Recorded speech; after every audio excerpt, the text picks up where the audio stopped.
বীরভূম জেলার এক ছোট্ট গ্রাম লাঘাটার মাটিতে জন্মেছিল জয় সোরেন। ছোটবেলায় খুব দুষ্ট ছিল সে, কারো কথা শুনত না, বই খাতা ফেলে রাখত, খেলাধুলার হাসি ঠাট্টাতেই ব্যস্ত থাকত। গ্রামে সবাই বলতো, এই ছেলেটা একেবারে পাগল, কিছুই হবে না জীবনে। কিন্তু জয়ের একটা জিনিস ছিল, মানুষকে হাসাতে ওর খুব ভালো লাগতো।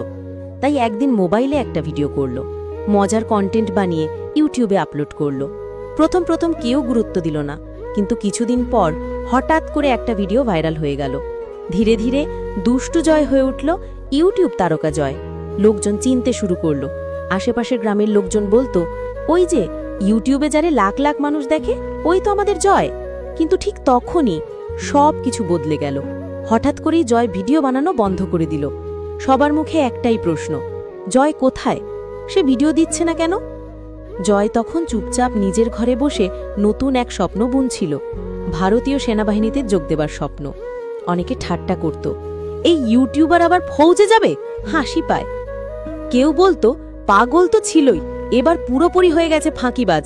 কিন্তু জয় কাউকে কিছু বলল না, নীরবে প্রস্তুতি নিতে থাকলো। অবশেষে একদিন পরীক্ষায় বসল। ইন্টারভিউ, ট্রেনিং সব কিছু পেরিয়ে একদিন তার হাতে এলো সেই কাঙ্ক্ষিত জয়নিং লেটার। গ্রামের মোড়ে দাঁড়িয়ে যখন সে হাসি মুখে বলল, আমি যাচ্ছি দেশকে রক্ষা করতে, তখন যাদের মুখে ছিল ব্যঙ্গ, আজ তাদের চোখে জল। আজ আর কেউ তাকে পাগল জয় বলে না, সবাই শ্রদ্ধা করে বলে, ওই যে জয় সোরেন, লাঘাটার গর্ব, ইন্ডিয়ান আর্মির জওয়ান।